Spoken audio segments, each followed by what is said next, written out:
So guys, welcome back to another new episode of the Soulful Medic, and in this episode I really want to tell you all guys about my biggest problem with the medical books. But before that, let me just change over my clothes, and after that we would start.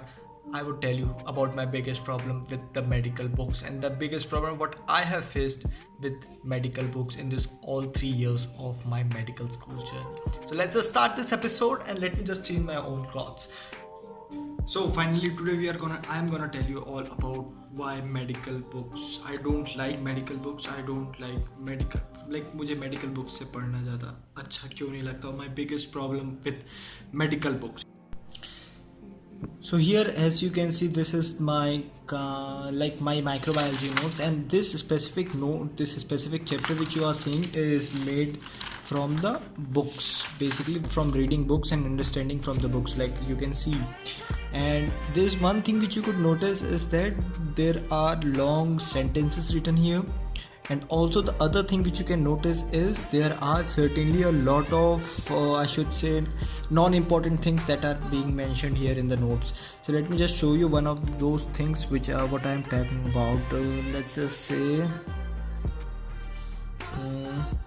yeah, so here you can see like growing bacteria in the culture, micro. And now ये वाला जो point है, ये जो first point है, microorganisms isolated in culture और identified using such characteristics as colony, size, shape, colour. ये चीज़ मुझे पता है, ये चीज़ नॉर्मल है, ये मुझे लिखना नहीं था, पर भी मैंने ये सारी चीज़ें लिखी है. ठीक है, और भी बहुत सारे ऐसे जो चीज़ें इंपॉर्टेंट नहीं है एग्जाम्स के लिए, वो भी चीज़ें मैंने लिखी है इस पर. तो दैट इज़ द डिफरेंस. अब 1 मिनट और मैं तुम्हें दूसरा नोट्स दिखाता हूँ. Now as you can see, now this chapter is all about the bacterial cell wall, and this chapter specifically I have prepared from watching the video lectures. So here, as you can notice, the points are very much small. Like I have written only the small points and also the important ones which are really important to understand the whole concept, and also to understand and also those informations that I have written are very much important for the exams, as you can see here.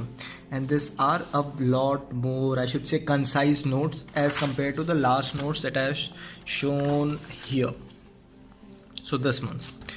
So that is the basic difference between notes prepared from the video notes, which are very much concise, and notes prepared from the simple book reading, like here as you can see.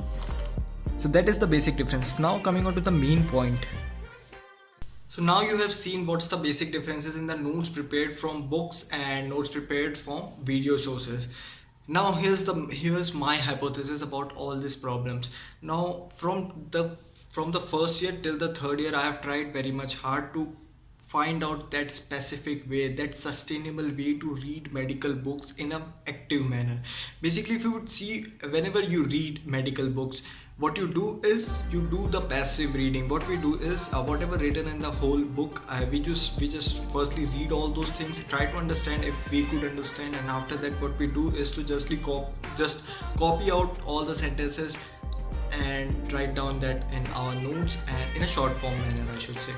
So that is the basic workflow when we start studying with a medical book. If you see in a big perspective, that's a very passive kind of learning what we are doing, and I really have noticed it from the very first year. But talking about the solutions, I have already found out. मैं ये नहीं बोल सकता कि मैंने पूरा ही solution पता लगा लिया, but to an extent I have been able to make my whole book reading active, to convert into an active form. Let me just tell you about some of the points that you might be knowing if you have watched my earlier videos also. What I have done is to firstly classify all the topics. Firstly, if I ever want to read some chapter from medical books, firstly what I do is to classify all the topics and develop that whole topic distribution in a kind of a flow chart. Moving on to the second thing, what I do is to take on topics, not the whole chapter. Now my everyday goal is not to complete out a whole chapter or complete out a part of a whole chapter. What my daily goal is to complete out just a 1 or 2 topic of that chapter from book reading. So that's what the whole daily goal. So that are all about the things that I try to make my whole book reading experience a active learning. Tell me in the comment box what you think, and also tell me in the comment box what do you guys follow when you are reading medical books, because reading medical books is very much hard. So that's why I really wanted your suggestions also on this topic, and tell me in the comment box how do you like this video and we would be back with another new interesting video. So till then, what you have to do is to subscribe our channel, like our videos, and watch our other videos. So let's just end this video, and I would be waiting for you in the next video. Till then, goodbye, or see you in the next video. Bye bye.